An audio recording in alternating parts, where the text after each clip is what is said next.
Puasa sunnah ini merupakan terang di alam kubur kita nanti. Yang kedelapan, at-tasqil limizanihi, diberikan keringanan pada timbangan di hari akhirat nanti. Bahwa setelah dibangkitkan dari kubur, setiap kita akan menghadapi perhitungan, akan ditimbang segala macam kebaikan dan segala macam kejahatan yang pernah kita lakukan di dalam kehidupan. Orang yang melaksanakan ibadah puasa sunnah, at-tasqilu limizanihi, diberikan keringanan timbangan hari akhiratnya nanti. Yang kesembilan, an-najah minal bala, diberikan keselamatan dari segala macam bencana. Dan yang ke-10, as-su'ud ala darajatihi, diberikan ketinggian, naik derajatnya, derajat di dunia, lebih-lebih lagi derajat di akhirat nanti. Assalamualaikum warahmatullahi wabarakatuh. Alhamdulillahi rabbil alamin, wa bihi nasta'inu ala umuri dunya waddin. Salatu wassalamu ala ashrafil anbiya wal mursalin, Sayyidina wa maulana Muhammadin wa ala alihi wa sahbihi ajma'in, amma ba'du. Pada pertemuan kali ini secara khusus kita akan membicarakan tentang puasa ini. Kita akan mulai dari yang pertama, puasa sunnah. Sebagaimana yang kita maklum, sunnah adalah satu perbuatan yang apabila kita kerjakan berpahala, tapi apabila kita tinggalkan tidak merupakan dosa. Hanya saja ia merupakan barometer dan ukuran daripada orang-orang yang cinta kepada sunnah itu sendiri. Ada banyak jenis puasa sunnah ini. Yang pertama, puasa sunnah di bulan Muharram. Rasulullah sallallahu alaihi wasallam bersabda, afdalus siyami ba'da Ramadan syahrullahil Muharram, wa afdalus salati ba'dal faridah salatul lail. Diriwayatkan oleh Muslim dari Abi Hurairah. Puasa yang paling utama sesudah puasa Ramadan tidak lain adalah puasa di bulan Muharram. Dan solat yang paling afdol sesudah solat yang wajib adalah solat pada sepertiga malam yang akhir. Puasa di bulan Muharram merupakan puasa sunnah dan mempunyai nilai yang sangat besar dalam pandangan Allah Subhanahu wa ta'ala. Buat mereka yang mampu melaksanakan puasa sunnah di bulan Muharram ini, boleh melaksanakannya selama 10 hari. Hari yang pertama, boleh juga 3 hari saja, atau setidak-tidaknya 1 hari daripada bulan Muharram. Yang kedua, puasa 10 hari daripada bulan Zulhijjah. Karena bulan Zulhijjah ini memang termasuk bulan yang dimuliakan oleh Allah Subhanahu wa ta'ala. Pertama, di sana ada hari Tarwiyah, ada hari Arafah, ada hari kurban, ada talbiyah, ada pelaksanaan haji dengan segala manasiknya. Maka puasa sunnah di bulan Zulhijjah merupakan amalan yang sangat utama dan besar pahalanya dalam pandangan Allah Azza wa Jalla. Sebagian ulama menjelaskan, man shoma hazihil ayyam akramahullahu bi asyri asya'in. Siapa orang yang melaksanakan ibadah puasa sunnah pada hari-hari 10 di bulan Zulhijjah ini, Allah Subhanahu wa ta'ala akan memuliakannya dengan 10 macam perkara. Saudara, ini keuntungannya. Yang pertama, orang yang puasa di hari-hari 10 bulan Zulhijjah diberikan al-barakah fi umrihi, diberikan keberkahan pada umurnya. Setiap kita ingin memperoleh umur yang berkah. Umur yang berkah itu yang bagaimana? Apa yang jumlahnya panjang? Mungkin. Tetapi yang jelas umur yang berkah ini adalah umur yang bisa dipertanggungjawabkan di hadapan Allah Subhanahu wa taala. Artinya umur yang diisi penuh dengan kebajikan, umur yang diisi dengan segala macam kegiatan ibadah, dan umur yang dengan demikian sungguh pun kita sudah mati, jasad terkubur dalam tanah, nama kita akan tetap hidup, dikenal orang oleh karena kebajikan yang kita kerjakan. Saya kira akan lebih merupakan azab ketimbang nikmat kalau orang diberikan umur panjang tapi hanya untuk menumpuk-numpuk dosa saja. Kan lebih baik mana? Umur pendek banyak pahala, umur panjang banyak dosa. Lebih baik mana? Saya yakin yang paling baik tentu umur panjang banyak pahala. Paling sial umur pendek dosa melulu. Sudah diberikan umur pendek tidak seberapa, dosa berlipat ganda. Itu kalau orang kampung bilang tekor namanya. Rugi. Umur pendek hanya untuk menumpuk-numpuk dosa. Boleh jadi kalau umat-umat zaman dulu, saudara, mereka diberikan umur panjang. Nabi Adam, kita tahu Nabi Adam itu 2000 tahun umurnya. Nabi Nuh 950 tahun. Umatnya ya rata-rata segitu itu.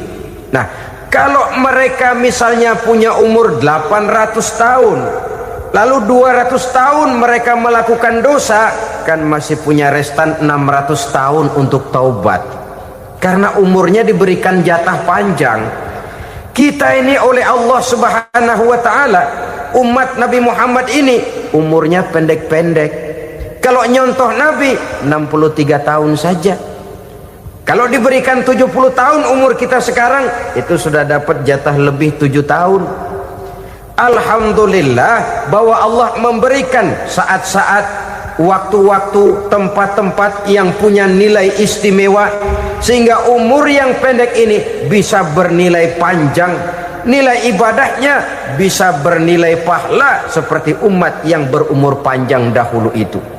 Karena itu manfaatkan umur dengan baik, dan salah satu keberkahan daripada umur akan datang dengan melaksanakan ibadah puasa sunnah. Ini yang pertama. Yang kedua, az-ziyadatu fi malihi, diberikan tambahan hartanya, menjadi orang kaya. Kaya apa? Kaya hati setidak-tidaknya. Karena dengan tekun dan rajin melaksanakan ibadah puasa, yang segera tertanam dalam jiwa seseorang merasakan cukup di dalam kehidupan. Itulah dia orang yang paling kaya, orang yang hidupnya paling cukup. Kalau orang sudah merasa cukup dalam hidupnya, maka itulah dia orang yang kaya. Saudara-saudara kaum muslimin rahimakumullah, puasa sunnah memberikan tambahan harta, usahanya berkembang, dengan demikian membawa keberkahan, hartanya makin bertambah, akan menunjang ibadahnya kepada Allah, lebih memantapkan dan membawa ketenangan dalam hidupnya. Itu termasuk berkahnya melaksanakan puasa sunnah itu. Yang ketiga, al-hifzu fi iyalihi, diberikan penjagaan, perlindungan terhadap keluarganya, anaknya sehat, sanak famili dan handai tolannya terjaga dan terpelihara dari segala malapetaka, dari segala mara bahaya, kesehatannya terjamin dan terpelihara.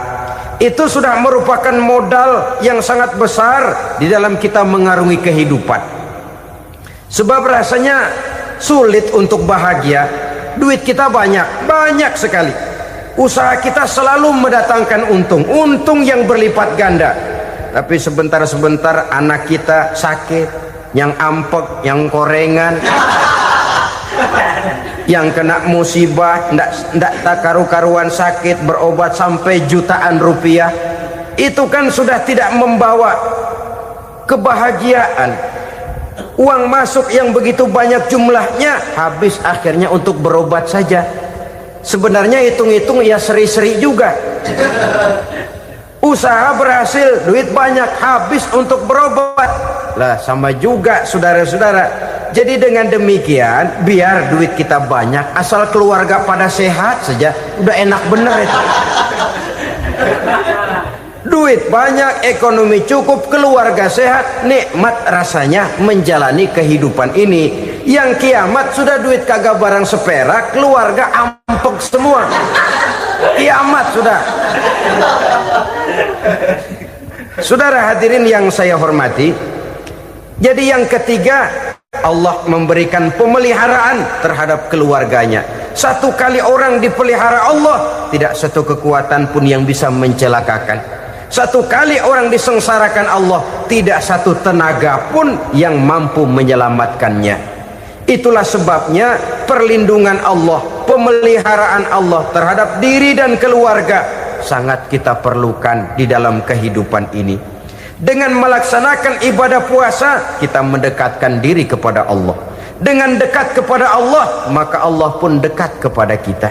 Sehingga dalam hadis qudsi dikatakan, ta'arraf ilallahi firraha ya'rifka fi syiddah. Ingatlah kepada Allah di waktu kamu senang, agar Allah ingat kepada kamu di waktu kamu susah. Yang kita laksanakan kadang-kadang sebaliknya. Waktu susah kita ingat Allah, waktu senang kita lupa Allah. Akhirnya nanti pada waktu kita melarat, kebelangsak, susah dan sebagainya, pertolongan tidak akan datang kepada kita. Benar, ta'arraf ilallah firraha ya'rifka fi syiddah. Ingatlah kepada Allah di waktu kamu susah, ingatlah kepada Allah di waktu kamu senang, agar Allah ingat kepadamu di waktu kamu mendapat kesusahan. Umumnya watak manusia memang kalau sudah dapat susah, ingat kepada Allah. Waktu duduk, waktu berbaring, sambil tidur, dalam segala keadaan Allah disebutnya, Allah dimintakan pertolongannya. Tapi dikala dia berada pada posisi di atas angin, merasa senang, bahagia, Allah terlupakan. Saudara-saudara kaum muslimin, itu yang ketiga. Yang keempat, at-takfiru li sayyiatihi. Orang yang melaksanakan puasa sunnah itu diampuni segala dosa dan kesalahan yang telah dilakukannya. Dan yang kelima, at-tad'ifu li hasanatihi, diberikan balasan yang berlipat ganda dari segala kebaikan yang dikerjakannya. Satu berbalas 7, 7 bisa berbalas 10, 10 masih berbalas 100, masih ditambah dengan wallahu yudha'ifu liman yasha. Allah melipat gandakan pahala orang-orang yang dikehendakinya. Maka carilah satu kebaikan yang apabila kita kerjakan, dosa akan dihapus dan nilai pahalanya menjadi berlipat ganda. Satu kali kita bekerja, 2-3 bisa kita raih dan kita jangkau. Yang keenam, orang yang melaksanakan puasa sunnah di bulan Zulhijjah, at-tashil li sakarati mautihi, diberikan kemudahan pada saat menghadapi sakaratul maut. Maut a mysterious problem. Dia adalah pintu yang setiap orang pasti akan memasukinya.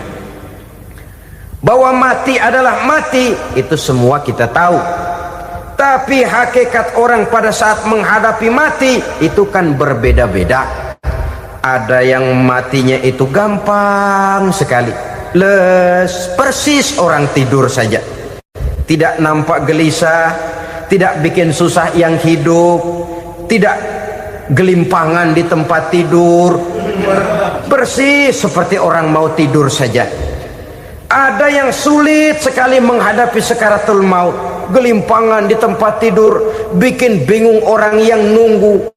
Kadang-kadang seperti kerbau digorok lehernya. Saudara-saudara, sulit menghadapi sakaratul maut.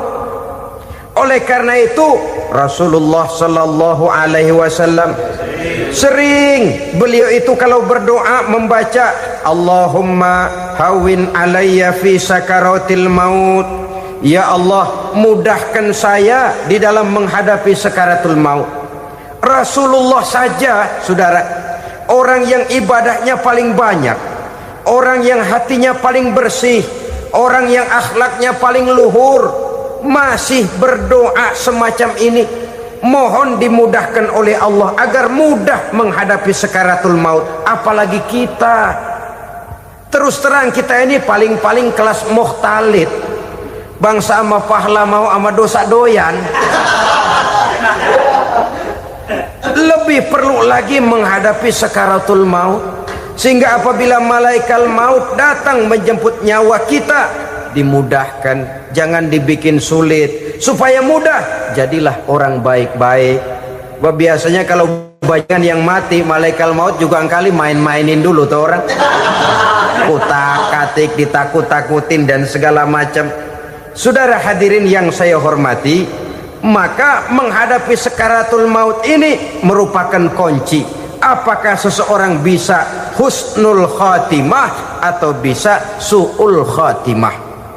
Salah satu jalan untuk memudahkan diri menghadapi sakaratul maut, melaksanakan puasa sunnah di bulan Zulhijjah ini.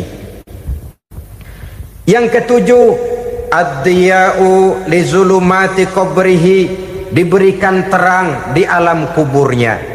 Kubur, saudara tahu, saudara tentu sering lihat orang dimasukkan ke liang lahat, ditutup dengan papan, dinding ari kata kita di kampung, lalu diuruk lagi dengan tanah.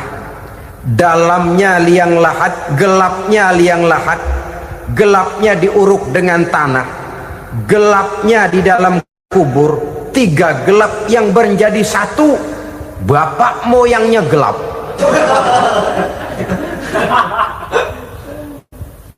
Puasa sunnah ini merupakan terang di alam kubur kita nanti.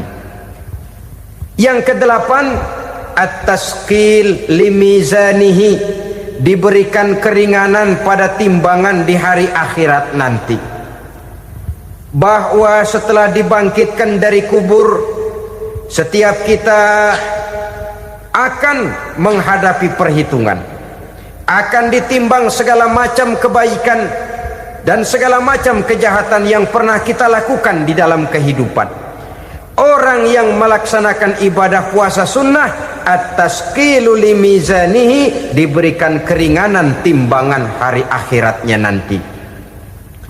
Yang kesembilan, an-najah minal bala, diberikan keselamatan dari segala macam bencana. Dan yang ke-10, as-su'ud ala darajatihi, diberikan ketinggian, naik derajatnya, derajat di dunia, lebih-lebih lagi derajat di akhirat nanti.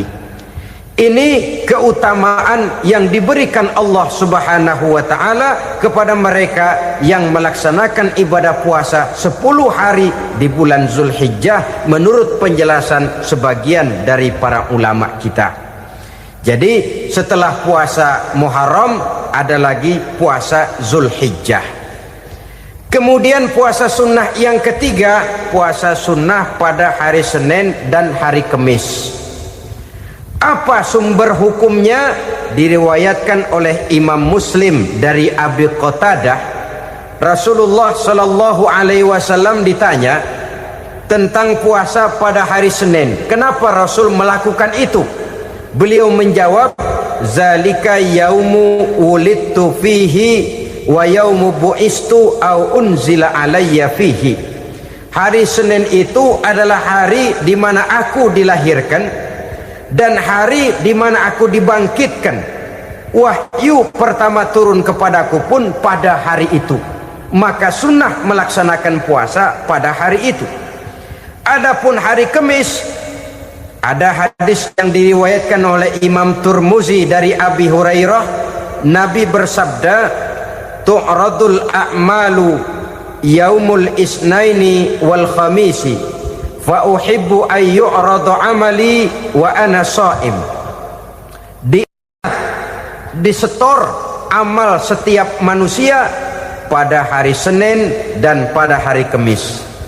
Maka aku ingin, kata Nabi, agar pada saat amalku disetor itu aku sedang puasa. Jadi malaikat itu menurut riwayat ini mencatat dan menyetorkan catatan amalan seseorang pada hari Senin, hari Kamis.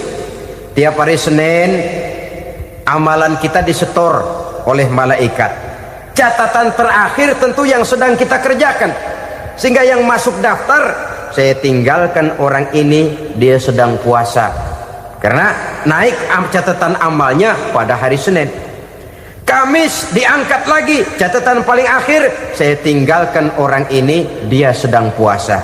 Itu makna fa uhibbu ayyurada amali wa ana shaim. Aku senang kalau pada saat amalku disetor, catatan paling akhir aku lagi puasa. Satu keistimewaan. Alangkah celaka tiap amalan disetor kita sedang berbuat jahat. Senin, Kemis, teler, mabok, judi. Tiap amalan disetor, catatan akhirnya saya tinggalkan si fulan lagi teler. Laporan Senin. Kemis laporan lagi, saya tinggalkan si fulan lagi mirit kartu. Saudara hadirin yang saya muliakan, alangkah jeleknya catatan kita. Oleh karena itu sunnah puasa pada hari Senin dan hari Kamis. Ini amalan sunnah, saudara-saudara.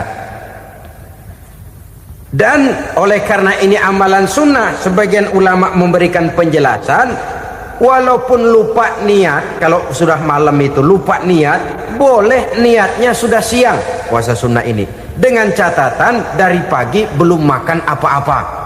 Malam saudara lupa, tahu-tahu ingat ini hari Senin, dah jam 10, niatlah jam 10 itu, sah puasanya asal dari pagi belum makan apa-apa.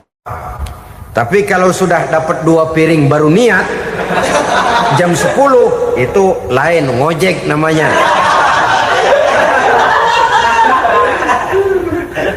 Jadi puasa sunnah yang ketiga, puasa pada hari Senin dan hari Kamis. Yang keempat, puasa jenis sunnah yang keempat, puasa 6 hari di bulan Syawal. Diriwayatkan oleh Imam Muslim dari Abi Ayyub bahwa Nabi bersabda, "Man shoma Ramadhana summa atba'ahu sittan min Syawal kana kasyamid dahri." Barang siapa yang berpuasa di bulan Ramadan kemudian diikutinya dengan 6 hari di bulan Syawal, maka dia seolah-olah seperti orang yang berpuasa 1 abad lamanya. Allahu Akbar. Demikian besar keuntungannya. 6 hari di bulan Syawal sama dengan orang yang berpuasa 1 abad lamanya. Ini fadailul a'mal, saudara-saudara. Jangan diartikan karena menang sudah puasa 6 hari bulan Syawal, Ramadan tahun depannya lantas nggak puasa. Kenapa? Ukurannya sudah 1 abad. Bukan itu pengertiannya. Ini mendorong orang memberikan ganjaran pahala yang sedemikian besar. 6 hari setelah Ramadan, artinya di bulan Syawal. Tidak pada hari pertama Syawal karena haram hukumnya berpuasa pada hari fitri itu. 6 hari di bulan Syawal. Tinggal lihat yang mampunya saja. Boleh berurutan, boleh tidak berselang-seling, boleh, asal saja jumlahnya 6 hari selama masih bulan Syawal itu. Hari ini 3 hari lagi, 4 hari lagi, diselang-seling atau berurutan, itu juga lebih baik. Puasa sunnah 6 hari daripada bulan Syawal. Kemudian yang kelima, puasa sunnah 3 hari pada setiap bulan. 3 hari pada setiap bulan. Diriwayatkan oleh Imam Bukhari dan Muslim dari Abi Hurairah. Abi Hurairah bercerita, "Ausani khalili sallallahu alaihi wasallam bisalasin." Kekasih saya Rasulullah berwasiat kepada saya, memesankan benar-benar kepada saya untuk melaksanakan 3 amalan yang terpuji. Pertama, siyamu salasati ayyamin min kulli syahrin. Puasa 3 hari dalam setiap bulan. Ini wasiat yang pertama. 3 hari pada setiap bulan. Tidak peduli bulan apa saja. Dalam artian ya bulan menurut perhitungan Islam ya. Muharram, Safar, Rabiul Awal, Rabiul Tsani, Jumadal Ula, Jumadil Akhir, Rajab, Sya'ban, Ramadan, Syawal, Zulqa'dah, Zulhijjah dan selanjutnya. 3 hari pada setiap bulan. Tanggalnya tanggal berapa saja. Lebih utama pada yang disebut Yaumul Bil, yaitu hari-hari di mana bulan menunjukkan purnama. Tanggal 13, tanggal 14 dan tanggal 15 pada setiap bulannya itu disunahkan melaksanakan puasa. Itu wasiat pertama, puasa 3 hari pada setiap bulan. Wasiat yang kedua, warok'atai duha, melaksanakan sholat duha sekurang-kurangnya 2 rakaat. Itu wasiat yang dipesankan benar kepada saya, kata Abi Hurairah. Pertama, puasa 3 hari pada setiap bulan. Yang kedua, usahakan jangan meninggalkan 2 rakaat minimal daripada sembahyang duha. Kita tahu sembahyang duha itu sembahyang sunnah di waktu pagi seketika matahari naik sepenggalahan. Sekurang-kurangnya 2 rakaat, sebanyak-banyaknya 8 rakaat. Di antara fadilah atau keutamaan daripada sholat duha ini yaitu menyangkut masalah rezeki dan usaha. Kemudian wasiat yang ketiga, wa an utira qabla an anama. Beliau sangat berwasiat kepada saya untuk sholat witir sebelum tidur. Artinya sholat malam sebagai amalan sunnah di dalam kehidupan kita. Jadi saudara-saudara, dalam hidup ini kita akan selalu berbentur dengan keperluan. Kalau pada satu saat kita sudah sampai kepada tahap berpikir ini keperluan saya, tentu hal-hal semacam ini akan kita kerjakan. Kita belum tergerak melaksanakan ini semua oleh karena barangkali kita merasa belum memerlukannya. Karena itu marilah kita berusaha di samping melaksanakan puasa yang wajib juga melaksanakan puasa yang sunnah di dalam kehidupan kita. Ini jenis puasa-puasa yang sunnah. Kemudian yang kedua, ada macam puasa yang disebut puasa nazar. Hukum pelaksanaannya wajib apabila nazarnya sudah terwujud. Puasa nazar, puasa yang dikaitkan dengan suatu persoalan. Umpamanya, kalau saya lulus ujian, saya akan puasa 1 minggu lamanya. Begitu ujiannya ternyata lulus, dia wajib bayar nazarnya. Puasa 7 hari, tidak lagi sunnah tapi wajib karena dia nazarkan. Asal saja tidak sah nazar kepada yang makruh apalagi kepada yang haram. Umpamanya nazar kalau tembus 6 nomor mau puasa 3 hari. Itu nazar semacam itu bukan saja tidak sah tapi haram hukumnya. Tidak boleh nazar kepada yang makruh apalagi kepada yang haram. Jadi apabila maksud yang sudah kita niatkan tercapai, wajiblah nazar itu dibayar, yaitu kalau nazarnya sunnah melaksanakan ibadah puasa. Saudara-saudara kaum muslimin rahimakumullah.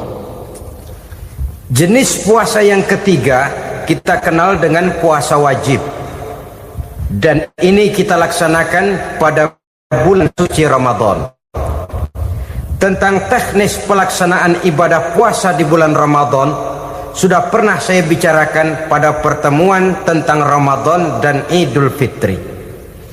Pada kesempatan ini saya hanya ingin mengajak bahwa di dalam melaksanakan ibadah puasa Ramadan ini, marilah kita mengadakan evaluasi. Kenapa demikian?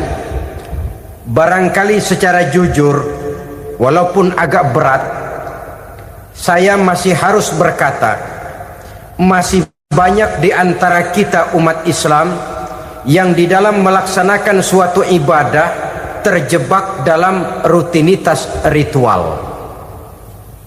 Apa itu rutinitas ritual?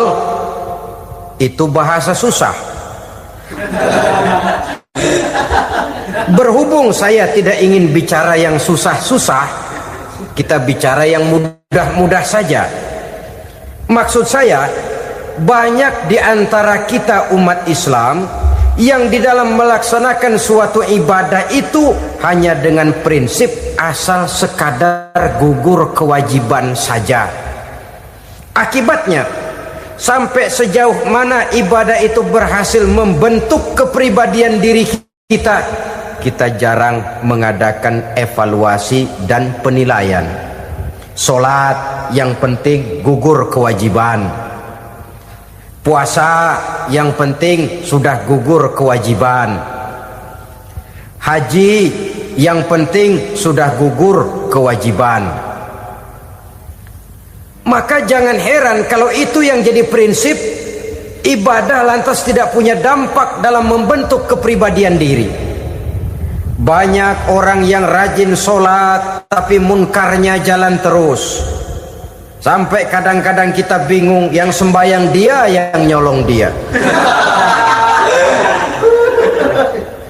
Puasanya kelihatannya tekun tapi tidak punya kepekaan sosial. Sama yatim piatu bersifat masa bodoh, sama fakir miskin malah gemes. Tidak lantas tumbuh kepekaan sosial walaupun dia sudah ikut merasakan tidak enaknya lapar dan haus.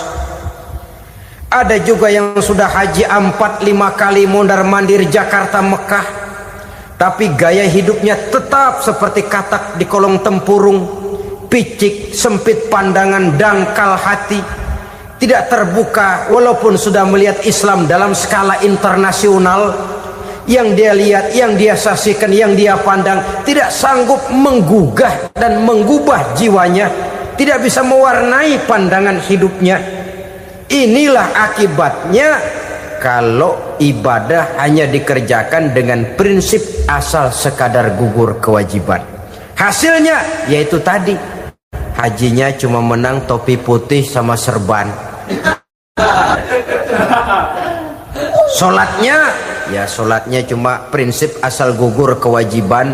Begitu juga puasanya, begitu juga zakatnya dan ibadah-ibadah lainnya. Bukan tanpa satu maksud.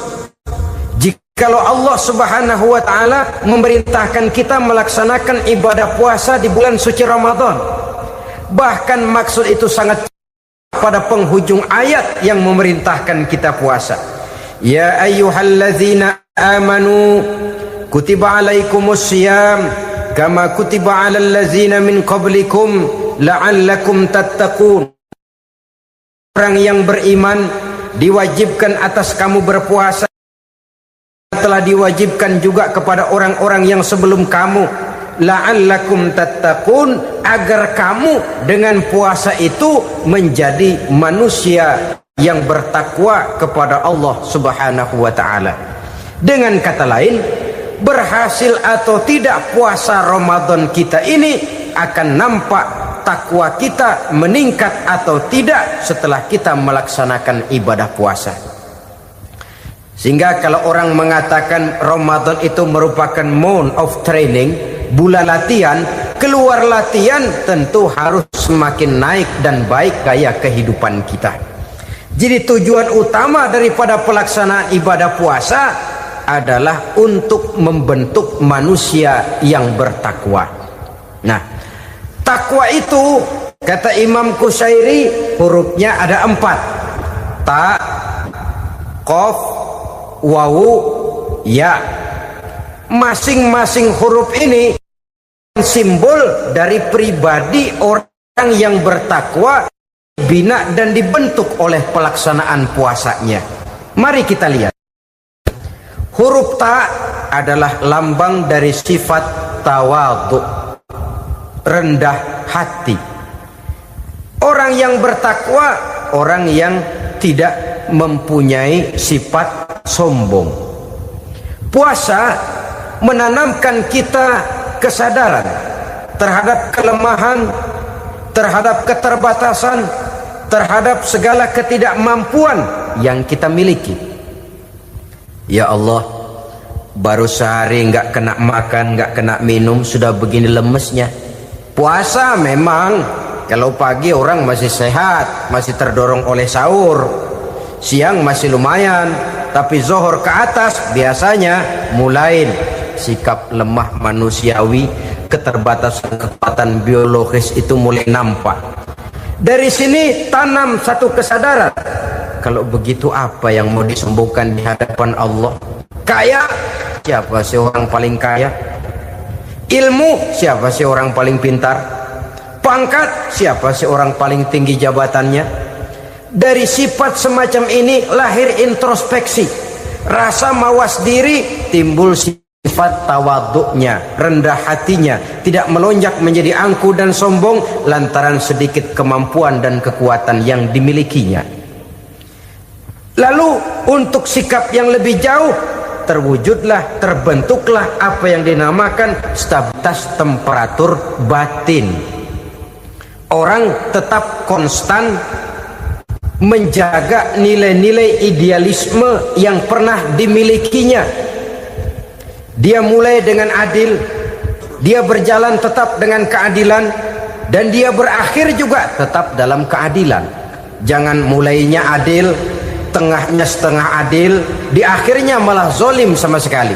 Ini tidak punya stabilitas temperatur batin. Kan banyak orang begitu toh. Mulanya benar, belakangan mau benar sendiri. Mulanya sudah rela berkorban buat kepentingan orang banyak, belakangan malah selalu mengorbankan kepentingan orang banyak. Waktu di bawah rajin baca ayat kursi, dapat kursi lupa ayat. Stabilitas temperatur batin, tertipu oleh perasaan seolah-olah situasi dan kondisi sudah serba memungkinkan, sudah serba menguntungkan. Orang yang dibentuk pribadinya oleh pelaksanaan ibadah puasa, dia sadar apapun keberhasilannya, apapun kedudukannya, apapun nilai kekayaannya, itu cuma sebagian kecil sekali dari apa yang ada pada zat Allah Subhanahu wa ta'ala. Hati tidak takabur, sesuai dengan namanya takabur dari kalimat takabbaro ya takabbaru, membesar-besarkan diri.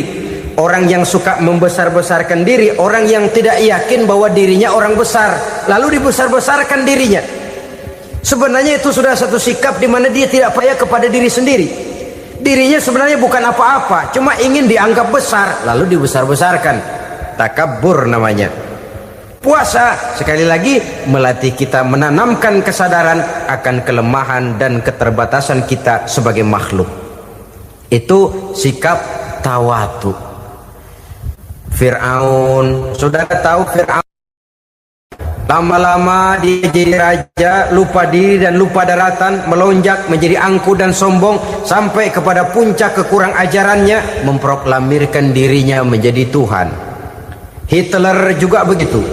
Pendeknya, orang manakala tidak ada kesadaran tentang dari mana segalanya berasal dan kemana segalanya akan kembali, dia mudah out of control. Kalau sudah out kontrol, maka dia akan melakukan perbuatan yang melampaui batas. Itu yang pertama. Jadi orang takwa, orang yang rendah hati, salah satu tujuan daripada pelaksanaan ibadah puasa menanamkan sikap rendah hati. Dari sikap rendah hati ini yang timbul lalu apa? Kepekaan sosial. Kalau saya puasa, saya sudah merasakan bagaimana tidak enaknya lapar. Saya sudah merasakan bagaimana tidak enaknya haus. Tapi bagaimanapun, saya lapar cuma sebentar, saya haus cuma sebentar. Selesai maghrib, lapar saya hilang, haus saya hilang.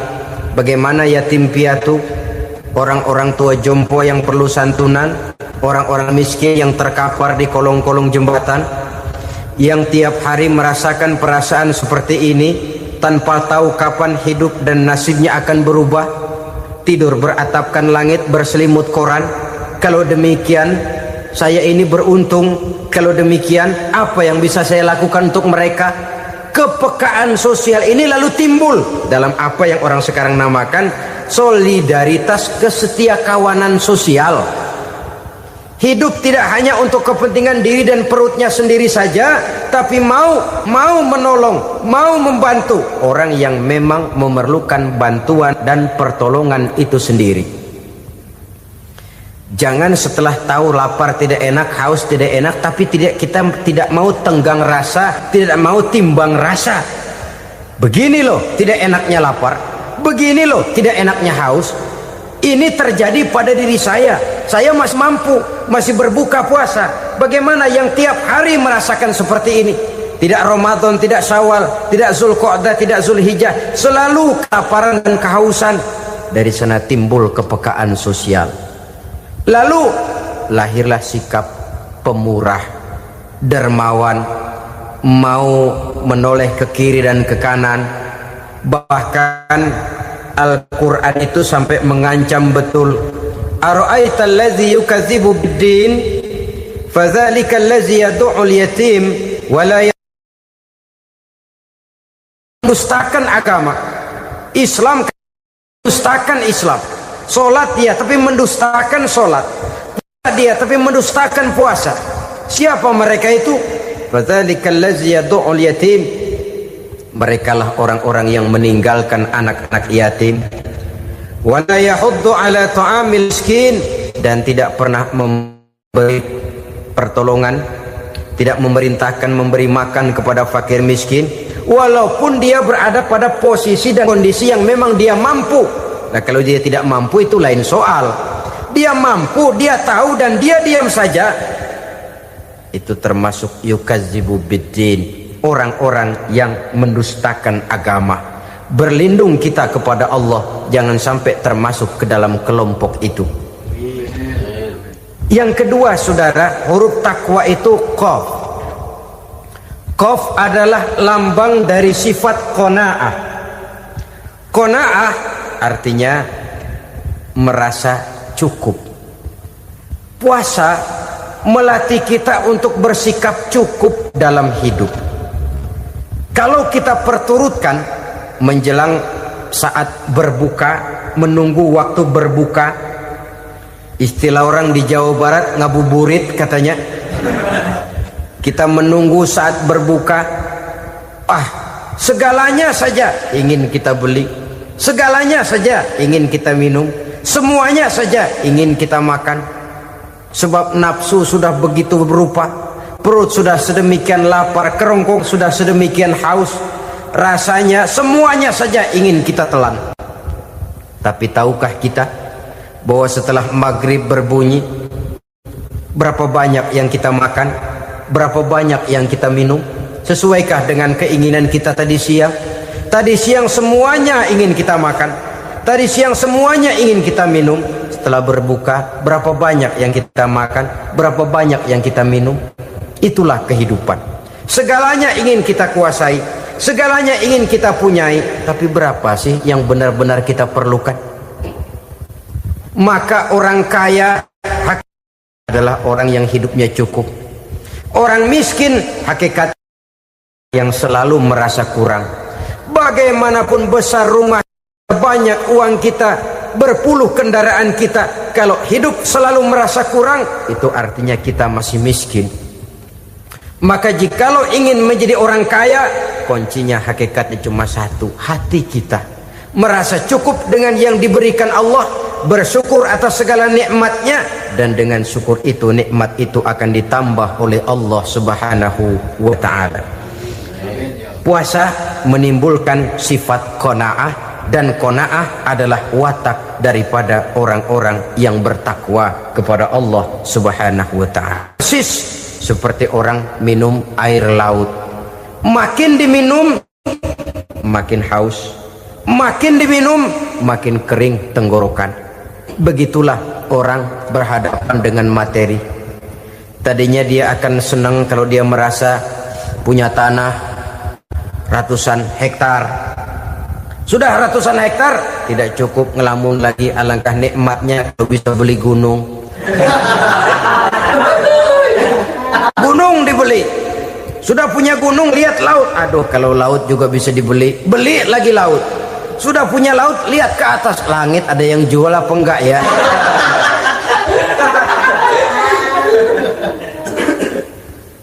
seperti orang berhadapan dengan air laut yang makin diminum makin membuat kita haus dan makin kering tenggorokan ini.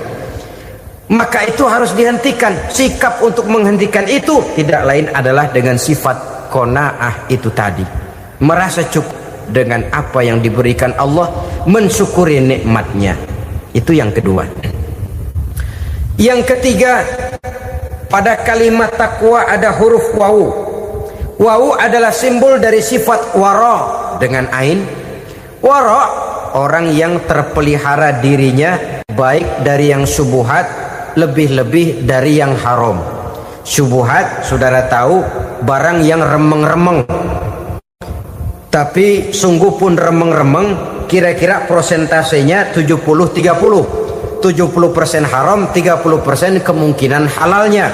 Maka yang syubhat lebih baik dijauhi daripada diambil. Orang yang punya kepribadian wara, dirinya terpelihara, jangankan dari yang haram, dari yang syubhat saja dia sanggup menjaga dan memelihara dirinya. Oleh karena itu saya heran kalau orang di bulan Ramadan dia sanggup menjaga diri di waktu siang dari jenis makanan yang halal, dari jenis minuman yang haram. Ada tahu nganggur di meja siang, enggak dia makan. Ada air teh nganggur di meja siang, enggak dia makan, padahal itu jenis makanan dan minuman yang halal. Tapi ketika datang maghrib, dia berbuka dengan makanan yang dibeli dari uang yang dihasilkan dengan cara yang haram. Bukankah itu sesuatu yang terbalik? Bukankah dengan demikian sudah tidak lagi menimbulkan sikap yang bisa memelihara dan menjaga kepribadian diri? Orang yang membiasakan diri terpelihara dari yang syubhat apalagi yang haram, maka baik yang dipakainya, yang diminumnya, yang dimakannya terdirilah dari barang-barang yang baik yang dihalalkan oleh agama. Wara. Kemudian yang keempat, pada huruf kalimat takwa ada huruf yakin. Huruf ya simbol dari sifat yakin. Orang yang puasa dibentuk kepribadiannya mempunyai satu keyakinan yang tangguh, dan keyakinan adalah ciri daripada orang yang takwa. Kita lihat yang dipanggil melaksanakan ibadah puasa ini kan iman, karena memang sulit untuk melaksanakan puasa kalau tidak iman yang jadi dasar. Setidaknya seperti sudah pernah saya sampaikan, ibadah puasa ini memang sulit terkena penyakit show. Kalau kita sholat barangkali terangsang karena kelihatan orang lain. Kalau kita pergi haji mungkin jadi sugesti karena orang banyak tahu. Kalau kita bayar kita jadi terangsang karena banyak orang lihat. Tapi kalau sudah puasa, puasa itu kan yang tahu cuma kita dan Allah saja. Ya kita sholat, orang lain lihat, kita jadi rada semangat. Kita pergi haji, orang lain banyak ngantar, kita semangat. Kita bayar zakat, orang lain banyak saksikan, kita bersemangat. Tapi kita puasa, siapa yang mau nyaksiin kita puasa? Siapa yang mau memuji kita puasa? Siapa yang mau menyanjung kita puasa? Itu cuma urusan kita dan Allah. Oleh karenanya dasar daripada pelaksanaan ibadah yang harus mencegah tenggorokan segalanya jadi nikmatan. Tidak ada kerja yang lebih indah selain kerja yang didasarkan kepada satu keyakinan bahwa yang kita kerjakan itu adalah sesuatu yang benar. Dalam hal ini sesuatu yang diperintahkan oleh Allah Subhanahu wa taala kepada kita. Saudara-saudara kaum muslimin rahimakumullah. Demikianlah titik evaluasi kita. Jangan berpuasa hanya dengan prinsip asal sekadar menggugurkan kewajiban saja, yang akan berakibat Ramadan tahun ini berakhir begitu, Ramadan terjebak menjalani rutinitas ritualnya saja. Bahkan kadang-kadang yang nyata betul, Nabi menganjurkan tingkatkan ibadah pada 10 hari yang akhir di bulan Ramadan, tanggal 20 sampai akhir Ramadan. Yang kita praktekkan malah kegiatan ibadah kita justru menurun pada 20 Ramadan yang akhir. Coba lihat 20 Ramadan ke atas, itu pasukan tarawih paling kelas 60-70 tahun ke atas. Kemana yang lain sudah berpikir menghadapi lebaran, berpikir pulang mudik, berpikir macam-macam. Akibatnya konsentrasi ibadah lalu buyar. Dianjurkan Rasul tingkatkan ibadah pada 10 hari yang terakhir. Kita malah makin ke akhir makin lancip.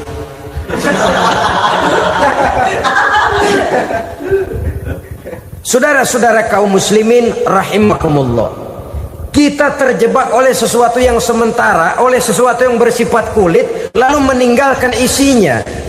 Padahal jikalau kita tidak mengisi Ramadan dengan kegiatan ibadah, berarti kita tidak keluar dari Ramadan dengan jiwa yang baru yang sudah ditempa oleh pengalaman ibadah di bulan Ramadan. Artinya kita tidak kembali kepada fitrah, kesucian seperti saat kita dilahirkan. Lalu kalau kita tidak kembali kepada fitrah, apa yang mau kita rayakan pada Idul Fitri itu? Di mana letak kegembiraan kita? Di mana letak kebahagiaan hati? Kembalikah kita kepada fitrah? Tidak. Benarkah puasa yang kita kerjakan? Kelihatannya juga tidak. Adakah dampak dari pelaksanaan ibadah dalam pribadi kita? Tidak. Kadang-kadang Ramadan selesai malah teriak merdeka.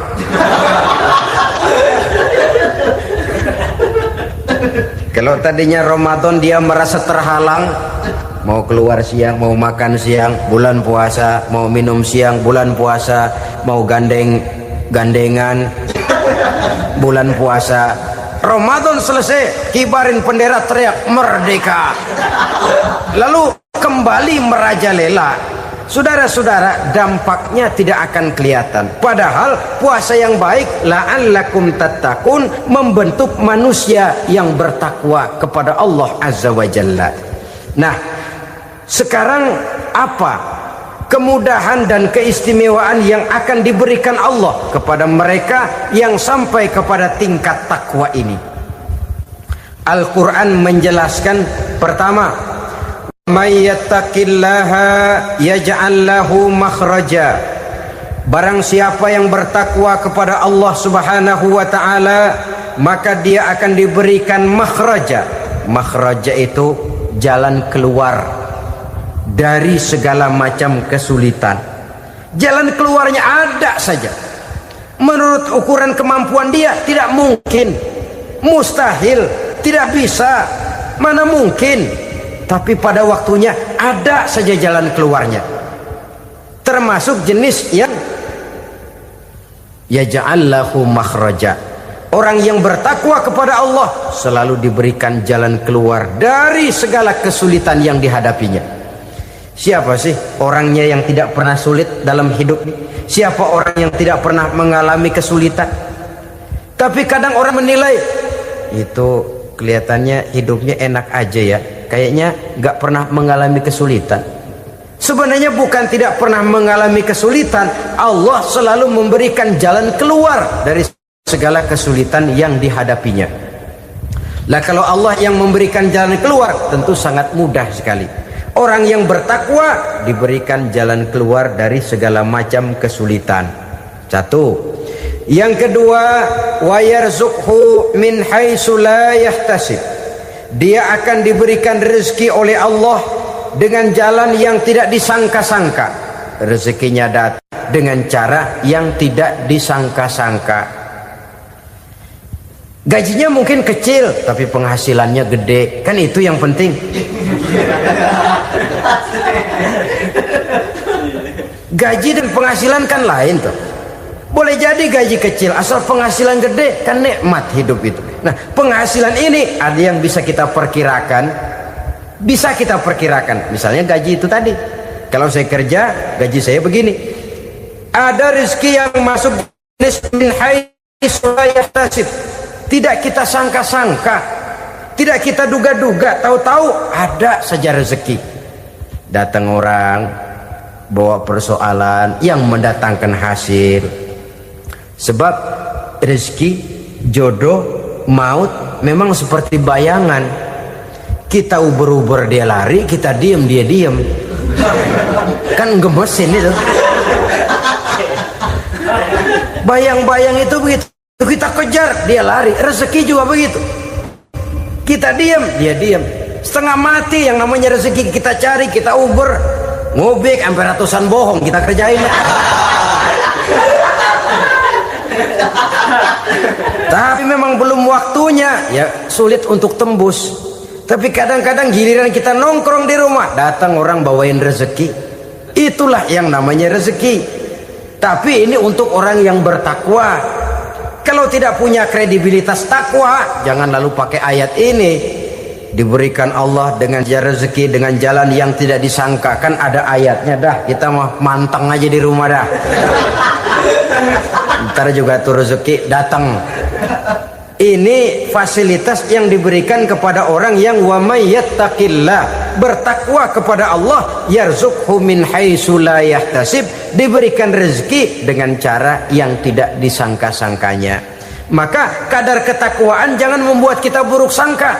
Tuh orang ya nggak kemana-mana, duitnya ada aja. Kalau dia takwa, Allah berikan jalan keluar.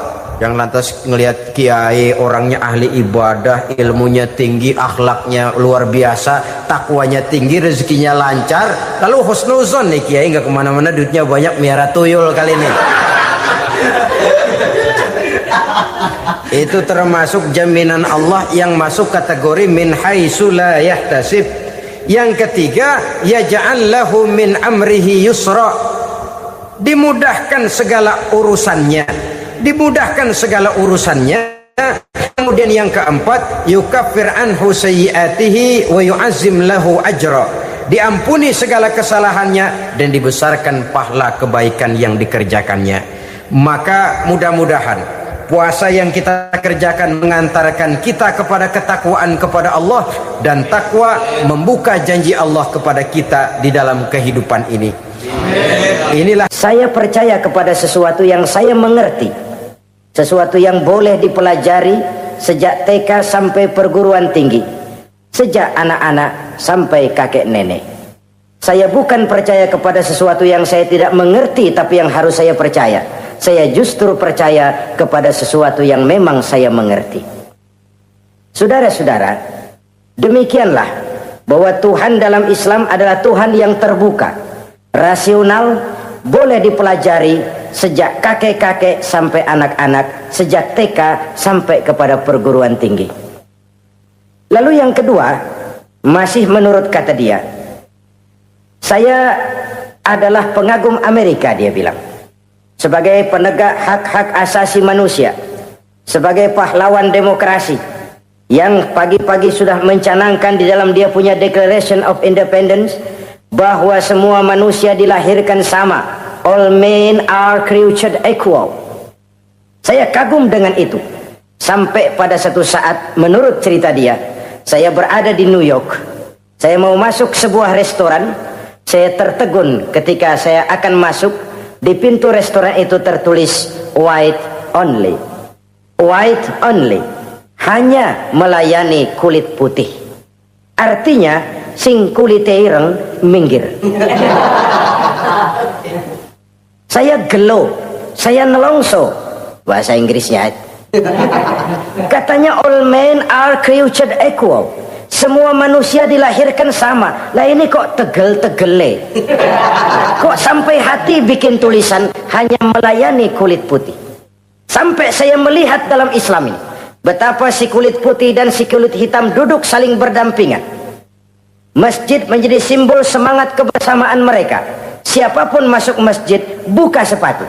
Di sana mereka menghadap ke arah yang sama, menyembah Allah Tuhan yang sama, mengikuti cara Rasul yang sama, melakukan gerak yang sama, membaca bacaan yang sama, dengan bahasa yang sama. Persaudaraan seperti inilah yang lama saya dambakan. Ini kenapa saya memilih Islam.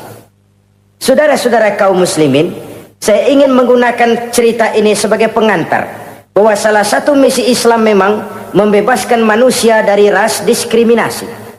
Nabi menyatakan, innallaha la yanzuru ila suwarikum wa amwalikum, walakin yanzuru ila qulubikum wa a'malikum. Sungguh Allah tidak melihat tampangmu, Allah tidak melihat potonganmu, Allah juga tidak melihat hartamu. Yang Allah lihat adalah hati dan amal perbuatanmu. Islam membebaskan manusia dari ras diskriminasi.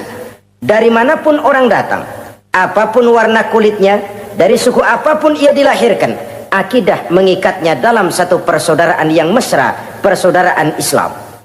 Nilai manusia dengan demikian bergantung kepada ketakwaannya. Takwa, seperti kita tahu, adalah bahasa Quran yang sudah menjadi bahasa kita. Sedemikian sering kalimat ini dipakai, sampai-sampai ia mengalami pergeseran dari arti yang sebenarnya. Takwa, sejauh yang kita baca dari peninggalan para ulama kita, mempunyai konotasi imtithalul awamir wajtinabun nawahi, melaksanakan seluruh yang diperintah Allah dan meninggalkan semua yang dilarangnya. Apa perbedaan prinsipnya? Kalau melaksanakan perintah itu sesuai dengan kemampuan, tapi menjauhi larangan itu mutlak. Enak kalau ada ayat jauhilah larangan Allah semampu kamu, enak. Yang semampu kita itu melaksanakan perintah, tapi kalau sudah meninggalkan larangan mutlak, jauhi, tinggalkan. Disitulah nilai ketakwaan seseorang. Ini kan enggak, karena takwa digunakan oleh semua orang, akhirnya artinya bergeser. Semua ngomong takwa. Pejabat kalau dilantik bertakwa, bertakwa, bertakwa, sampai membleh bertakwa. Setelah pelantikan mata takwa ngalor, dia ngidul. Harus dikembalikan kepada pengertian asalnya. Takwa itu adalah komitmen seseorang kepada perintah Allah dan komitmen meninggalkan yang dilarangnya sesuai dengan kemampuan. Di situ nilai manusia dalam pandangan Allah. Yang tadi Nabi katakan, Allah nggak lihat potongan kita, Allah nggak lihat harta kita. Yang Allah lihat adalah hati dan amal perbuatan, dan itulah takwa itu. Maha benar Allah dengan firman-Nya yang menyatakan, inna akramakum indallahi atqakum. Yang paling mulia di antara kamu dalam pandangan Allah adalah orang yang paling bertakwa kepadanya. Sering sekali sekarang ini kalimat agama digunakan untuk maksud yang tidak sama dengan maksud agama. Ya contoh kalimat takwa ini. Atau misalnya kita baca iklan, telah berpulang ke rahmatullah dengan tenang. Kalau dengan tenangnya sih boleh dah, mana ada orang mati kelojotan. Tenang. Tapi ke rahmatullah. Rahmatullah itu kan artinya kasih sayang Allah. Kasih sayang Allah itu kan surga. Kalau bajingan mati, enggak ke rahmatullah pulangnya. Kalau mau jujur mestinya telah pulang ke neraka. Kalau mau jujur, kalau mau pakai bahasa netral sopan, telah berpulang. Begitu sajalah. Pulang kemana? Ya sesuai dengan amalan dia. Tapi kita kadang salah kaprah menggunakan kalimat rahmatullah untuk yang tidak baik. Termasuk di dalamnya penggunaan kalimat takwa ini. Padahal disinilah nilai manusia dalam pandangan Allah. Kalau manusia dinilai dari potongannya, oh bintang film nomor 1 masuk surga. Kalau manusia dinilai dari hartanya, konglomerat nomor 1, kita mau belakangan, buncit banget gitu. Allah maha benar. Yang paling mulia di antara kamu dalam pandangan Allah, yang paling bertakwa kepadanya. Nah, apa sih sifat-sifat orang takwa itu? Ini yang akan kita bicarakan pada pertemuan kali ini. Berangkat dari surah Al-Baqarah ayat 3 sampai dengan ayat 5, kita akan melihat 5 tanda orang-orang takwa itu. Apa dia? Pertama, alladzina yu'minuna bil ghaib. Orang yang bertakwa adalah orang yang beriman kepada hal-hal yang gaib. Kita tahu bahwa yang ada ini kan cuma 2 saja pada hakikatnya. Pertama Allah, dan yang kedua alam. Allah adalah apa yang selain alam. Yang selain alam itu ya Allah namanya. Allah itu bukan alam, dan alam bukannya Allah. Allah disebut Khalik, alam disebut makhluk. Kemudian alam ini kan ada 2 macam. Ada alam nyata, ada alam gaib. Ada alam syahadah, ada alam gaib. Alam nyata kita sebut dengan alam fisika, dan alam gaib kita namakan dengan alam metafisika. Termasuk dalam alam gaib ini kita wajib beriman. Akhirat, alam gaib, kita percaya akhirat itu ada. Alam kubur, alam gaib, kita yakini keberadaannya. Malaikat, alam gaib. Jin, alam gaib. Setan, genderuwo, memedi, kuntilanak, tuyul. Kita percaya kepada iblis, percaya bahwa iblis itu ada. Kita percaya kepada malaikat, percaya bahwa malaikat itu ada. Dan kepercayaan ini sudah nature. Kalau kita lihat dalam dunia animisme, Orang dahulu menyembah pohon sebenarnya kan karena dia percaya bahwa pohon punya kekuatan. Kekuatan itu yang disembah untuk mengharap manfaatnya atau terhindar dari bahaya yang bisa ditimbulkannya. Orang menyembah api karena percaya di balik api itu ada kekuatan. Orang menyembah lautan begitu, orang menyembah gunung begitu. Nah, Islam mengarahkan ini kepada hal-hal yang lebih konkret. Percaya kepada alam gaib. Bahwa di balik alam nyata ini ada alam yang tidak nyata. Apakah itu namanya akhirat, alam barzah, malaikat, jin, itu semua termasuk di dalam alam yang gaib. Orang yang bertakwa, alladzina yu'minuna bil gaib. Dia percaya kepada yang gaib-gaib itu. Percaya tentang adanya. Bukan percaya kepada iblis, lalu ngikutin si iblis, bukan. Kita percaya yang namanya iblis itu ada. Setan itu ada, jin itu ada, malaikat itu ada, alam kubur itu ada. Sebagai makhluk yang diciptakan oleh Allah dan Allah sebagai khalik.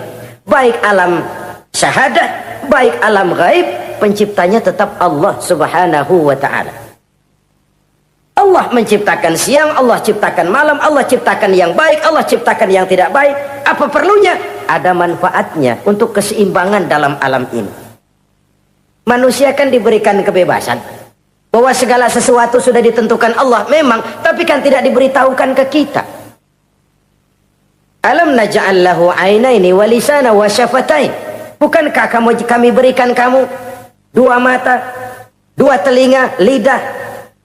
Bukankah kami berikan kamu kemampuan untuk berpikir?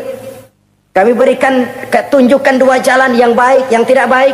Kira-kira, manusia, ini jalan kebaikan, akhirnya akan sampai ke surga. Ini jalan kejahatan, akhirnya akan sampai ke neraka. Silakan kamu memilih. Agar kamu tidak salah pilih, kami berikan otak.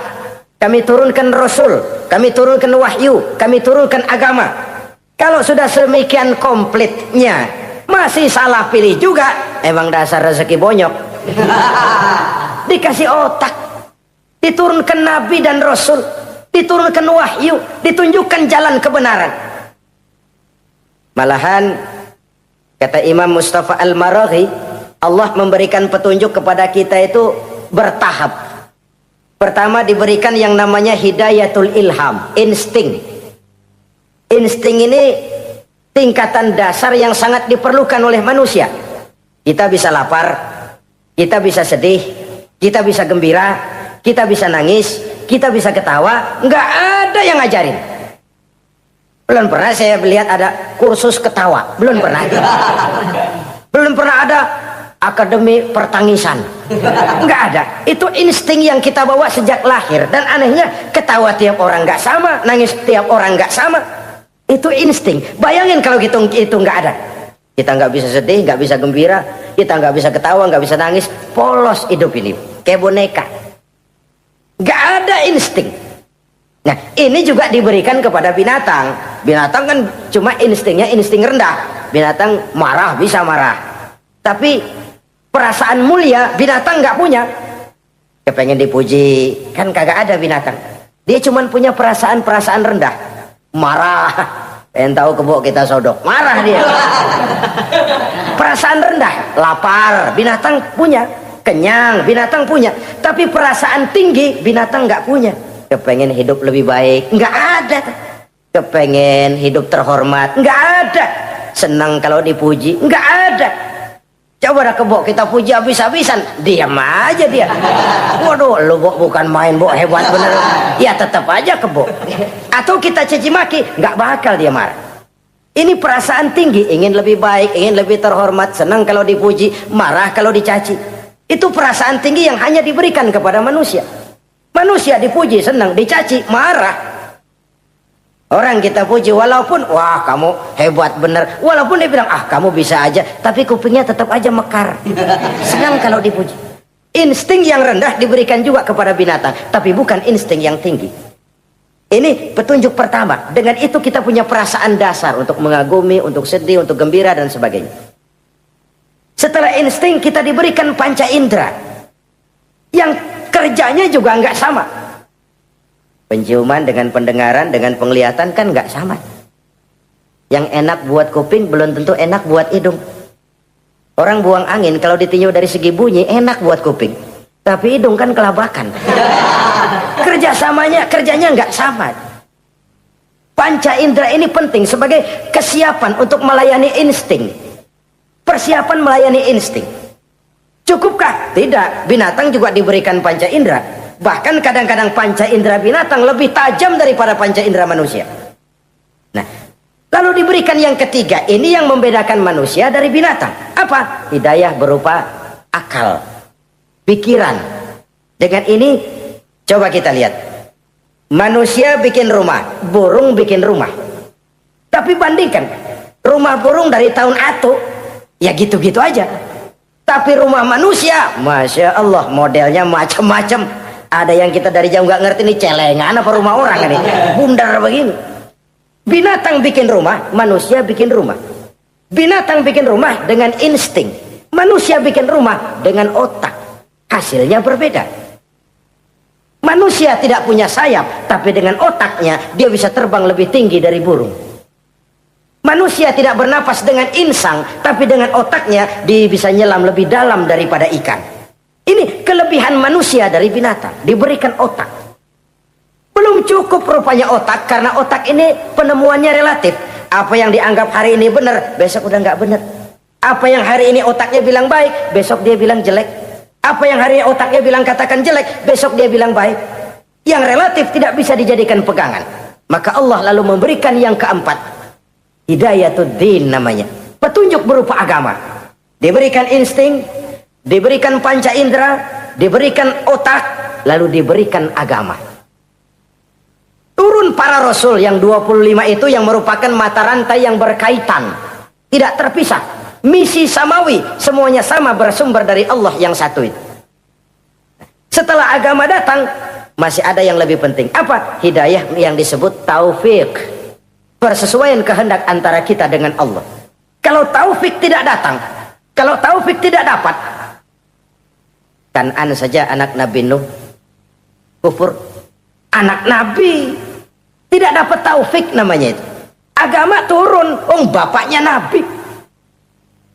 Bapaknya Nabi. Azar, ayahnya Nabi Allah Ibrahim, tidak mendapat taufik. Lalu Abu Jahal, Abu Lahab, pamannya Nabi, tidak mendapat taufik. Lalu istrinya Nabi Lut tidak mendapat taufik. Bayangkan ini, anak Nabi, paman Nabi, bapak Nabi, istri Nabi. Taufik inilah yang hak prerogatif Allah. Insting semua dikasih, panca indera semua dikasih, otak semua dikasih, agama kepada semua diturunkan. Tapi taufik ini hak prerogatif Allah. Lah kita ini bersyukur, ponakan Nabi aja bukan dapat taufik. Tidak sekedar mendengar Islam, mendengar agama, tapi mengikuti agama itu sendiri. Inilah institusi-institusi yang diberikan Allah kepada kita. Jadi kalau sudah begini lengkap, manusia, nih aku kasih, tempuh jalan ini, masih salah juga, dasar sableng. Pantas kalau Allah mengadili, pantas kalau Allah memberikan sanksi. Kenapa? Rasul udah turun, otak dikasih, panca indera dikasih, peringatan dikasih, masih salah juga, pantas dong kalau diadili. Kecuali kalau Allah nggak nurunin apa-apa, hidup dah selagu-lagu lu sono, mau guling mau gupak terserah deh. Kalau begitu lalu ada pengadilan, nggak adil. Ini institusinya lengkap kok. Pantas kalau Allah mengadakan pengadilan di akhirat. Pantas kalau Allah meminta kita pertanggungan jawab komplit begini rupa. Nah, termasuk di dalamnya kita percaya kepada yang gaib ini. Bahwa ada yang tidak nyata di balik yang nyata ini. Ada yang kita percaya kebaikannya, ada yang kita percaya sekedar percaya saja. Kayak setan, iblis, kita percaya adanya, tapi kan nggak wajib ngikutin. Termasuk mempelajari ilmu-ilmunya setan, ilmu-ilmunya iblis. Tenung, santet,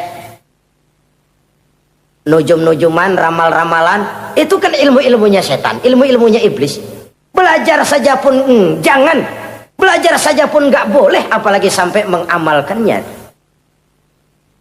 Karena tatkala kita belajar apalagi mengamalkan, kita sudah bersekutu dengan setan dan iblis. Na'udzubillah summa na'udzubillah. Ini yang pertama. Jadi orang yang bertakwa itu sifatnya yang pertama, dia percaya kepada yang gaib. Di balik yang nyata ada yang tidak nyata. Lah, saudara-saudara, jangankan yang alam seperti ini ya, alam kubur, alam akhirat, masih di alam nyata ini saja ada sesuatu yang hanya kita bisa rasakan tapi nggak bisa kita lihat, nggak bisa kita pegang.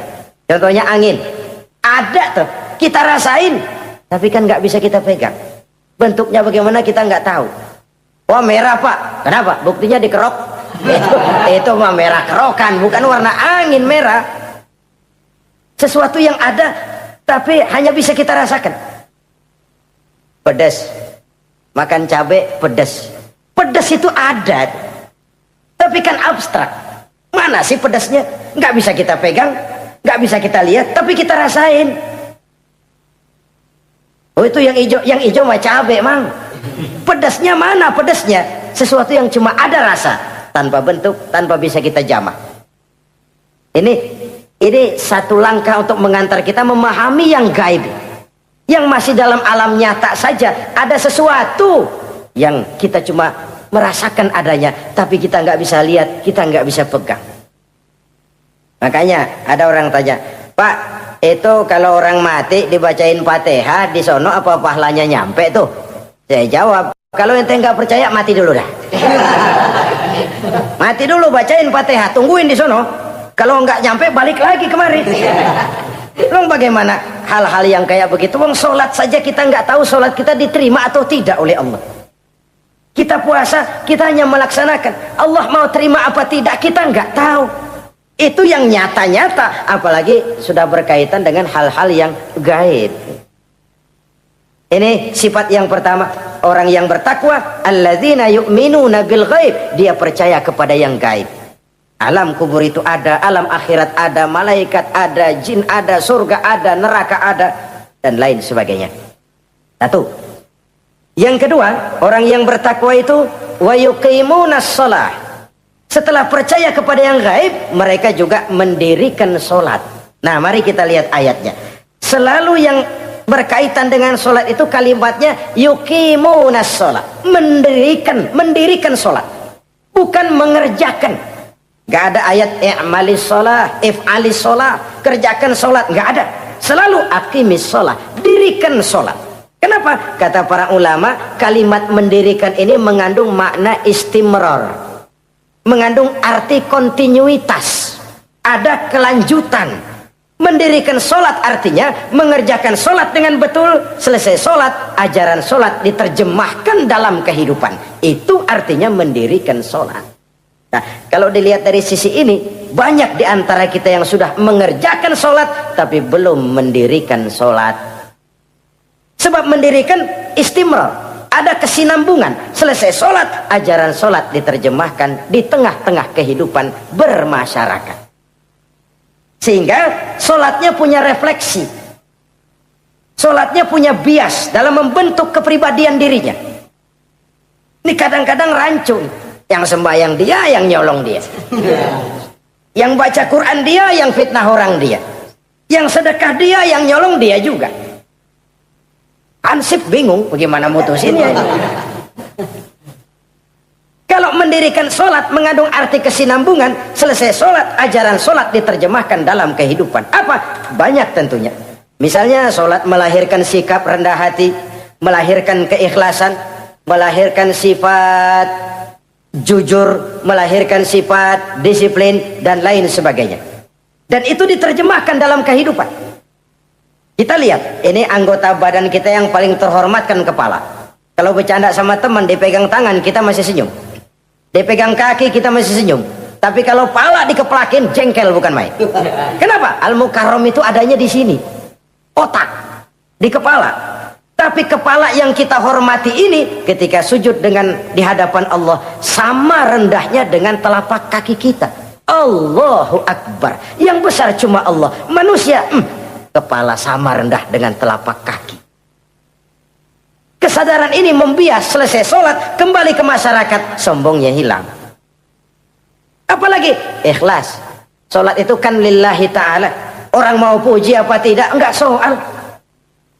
Orang mau bilang ini, mau bilang itu, soal lain. Yang penting ini saya kerjakan lillahi ta'ala, karena Allah saja, bukan karena yang lain. Disiplin. Sehari semalam 5 kali kita lapor kepada Sang Maha Komandan. Bagaimana tidak akan tercegah dari perbuatan yang keji dan munkar? Seorang prajurit saja, kalau sehari semalam 5 kali dia lapor kepada komandannya, saya yakin dia tidak akan sempat melaporkan yang tidak baik. Pantas kalau Al-Quran memberikan jaminan, solat mampu mencegah manusia dari perbuatan yang keji dan munkar. Masih ada yang tanya, Pak, katanya sembahyang mencegah orang berbuat jahat. Iya, teman saya kok sembahyang nyolong ayam. Bagus, sembahyang nyolong ayam. Coba nggak sembahyang, nyolong motor. Gedean lagi yang dicolong. Dan sebenarnya itu bukan jawaban, itu cuma logika saja. Yang benar adalah solatnya belum berfungsi. Dia baru mengerjakan solat, belum mendirikan solat. Inilah yang kalau kita jujur mau bicara, inilah problem kita sekarang ini. Mengislamkan orang Islam. Bagaimana dari mengerjakan solat kita menjadi mendirikan solat. Agar solat itu membuahkan hasil berupa pembentukan kepribadian di tengah-tengah kehidupan sosial kemasyarakatan. Kalau tidak, ya sekedar terjebak kepada rutinitas. Pergi haji begitu, pulang haji bikin gila. Masuk Ramadan begitu, selesai Ramadan ya tetap begitu. Ibadah tidak memberikan bias dalam pembentukan pribadi. Itulah sebabnya digunakan kalimat yuqimunas sholat, mendirikan sholat, yang mengandung arti berkesinambungan. Selesai sholat, jiwa dan semangat, ajaran dan filsafat sholat diterjemahkannya dalam kehidupan sehari-hari. Saudara-saudara kaum muslimin rahimakumullah, sifat yang ketiga dari orang takwa adalah wa mimma razaqnahum yunfiqun. Mereka menginfakkan sebagian dari rezeki yang diberikan Allah kepada mereka. Rizki, menurut definisi yang diberikan para ulama kita, ar-rizku bimakna al-ata hissiyan kana au ma'nawiyan. Rizki adalah pemberian, baik yang abstrak maupun yang konkret. Selama ini kita sering mengartikan rizki hanya dalam bentuk uang, sehingga rizki kita dibatasi oleh pengertian kita sendiri. Padahal tidak cuma uang, ilmu adalah rizki. Jabatan dan kedudukan adalah rizki. Otoritas dan wibawa juga rizki. Anak, istri, suami juga rizki. Ketika ayat ini mengatakan wa mimma razaqnahum yunfiqun, mereka menginfakkan sebagian dari rizki. Yang dimaksud di sini adalah rizki yang konkret dalam bentuk materi, uang, benda dan lain sebagainya. Orang yang bertakwa sadar benar, dari Allah rezeki datang, ke jalan Allah rezeki dibelanjakan. Semakin kita rajin membelanjakan rezeki di jalan Allah, biasanya akan semakin mengalir rezeki dari Allah. Semakin bakhil kita, kadang-kadang rezeki juga malas deketin kita. Yang keempat, orang yang bertakwa itu alladzina yu'minuna bima unzila ilaika wa ma unzila min qablik. Mereka beriman, mereka percaya kepada apa yang diturunkan terhadap Muhammad, yaitu Al-Quran, wa ma unzila min qablika, dan apa yang telah diturunkan sebelum kamu, yaitu Taurat, Zabur dan Injil. Orang yang takwa percaya bahwa Allah dahulu telah menurunkan Taurat kepada Musa, Allah telah menurunkan Zabur kepada Nabi Daud, Allah telah menurunkan Injil kepada Nabi Isa.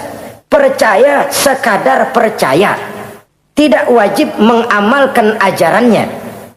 Kita percaya Taurat itu kitabnya Allah, Injil dahulu yang diturunkan kepada Nabi Isa kitab Allah, Zabur kitab Allah. Percaya sekadar percaya, bukan percaya kemudian mengamalkan, bukan. Karena dengan turunnya Al-Quran, maka seluruh kitab-kitab terdahulu sudah tercakup di dalam Al-Quran. Orang yang bertakwa percaya kepada apa yang diturunkan terhadap Nabi Muhammad. Apa itu? Al-Quranul Karim. Bagaimana kepercayaan kita kepada Al-Quran? Bahwa dia kitab suci yang isi dan redaksinya langsung dari Allah, yang kita membacanya beribadah, mengerti atau tidak mengerti artinya. Akan lebih baik setelah bisa membaca, mengerti, kemudian mengamalkannya dalam kehidupan kita.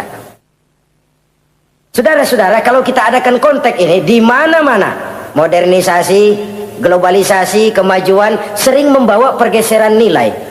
Dulu, ini zaman dulu ya, waktu listrik belum masuk desa, kita rasakan betul kalau masuk kampung berasa banyak orang Islam, padahal rumah pakai lampu templok, lampu tempel, paling banter patroma. Tapi kita masuk kampung berasa kok banyak orang Islam. Kenapa? Suara Al-Quran kedengaran dari rumah-rumah. Kenapa? Ada anak-anak muda lagi latihan baca barzanji. Kenapa? Ada patayat, santri-santri wanita lagi baca solawatan. Kenapa? Nenek-nenek lagi ngapalin sifat 20 sembari nyisik. Wujud artinya ada, maka mustahil Allah. Zaman dulu terjadilah modernisasi, listrik masuk desa. Apa yang kita lihat? Rumah pada terang, terus televisi main gede-gedean, lalu radio kaset main kenceng-kencengan. Tergeserlah suara Al-Quran, apalagi solawatan, apalagi barzanjian. Apa tidak boleh? Ya boleh saja. Apa tidak bagus? Ya bagus saja. Tapi kalau harus menggeser, apalagi menggusur nilai-nilai positif, itu yang kita prihatin. Kan Nabi mengingatkan, la tattabi'anna sunnana man kana qablakum shibran bi shibrin wa zira'an bi zira'in. Kamu akan ikuti tingkah laku orang-orang sebelum kamu. Cuma ikut-ikutannya nggak berasa, sejengkal, lalu sehasta, lalu semeter, lalu 3 meter. Begitu enak kamu ikut-ikutan budaya orang lain, sampai yang kamu ikuti masuk lubang biawak, kamu akan masuk juga ke dalamnya. Inilah kehidupan kita, inilah kehidupan anak-anak kita. Jujur mereka lebih kenal Valentine Day daripada Muharram. Anak-anak kita, anak-anak muslim, kalau kita menghitung Muharram sampai Zulhijjah nggak hafal. Kalau Januari sampai Desember, anak-anak kita bangun tidur hafal. Muharram sampai Zulhijjah, jangan anaknya, bapaknya keder. Kita hanyut oleh budaya-budaya yang, ya bukan saya katakan bukan tidak baik, tapi kalau harus menggeser, apalagi menggusur yang ada kaitannya dengan nilai agama, ini kan ironi. Ikut-ikutan kita sejengkal, semeter, sampai yang diikutin masuk lubang biawak, udah kadang asik ikut, ya ikut juga nyemplung ke dalamnya. Orang sering katakan mula-mula dari nama dulu nih yang kagak begitu kelihatan pengaruhnya. Mula-mula malu pakai nama yang berbau Quran, malu pakai nama yang berbau Islam. Dari nama nanti dia pindah ke pakaian, dari pakaian dia pindah ke pergaulan. Kalau sudah pindah ke pergaulan, dikhawatirkan pindah agama pun nggak terasa. Wah, semua agama sama, semua agama bagus. Lalu bagaimana? Bagaimana musimnya aja. Ironi, menyedihkan, memilukan, bahkan memalukan. Yang tidak boleh kan fanatik kepada guru, yang tidak boleh kan fanatik kepada suku. Kalau kepada agama, fanatik itu wajib, dalam arti bukan sempit, berpegang teguh kepada agama. Satu sikap yang wajar, bahwa penganut suatu agama menganggap cuma agamanya yang benar. Itu sikap setiap penganut agama. Orang Kristen begitu, orang Hindu begitu, orang Buddha begitu. Kenapa kalau orang Islam begitu lalu dianggap ekstrim? Sebagai Muslim saya yakin cuma Islam yang benar. Kristen juga akan bilang begitu. Kristen yang benar, Buddha juga akan bilang begitu. Ini fanatisme, dan wajar penganut suatu agama menganggap cuma agamanya yang benar. Yang lain juga bersikap begitu. Tapi kalau Islam saja yang bilang ekstrim katanya. Dunia internasional sendiri kadang-kadang, kalau sudah ekstremis, teroris, kok cepat sekali alamatnya ke Islam.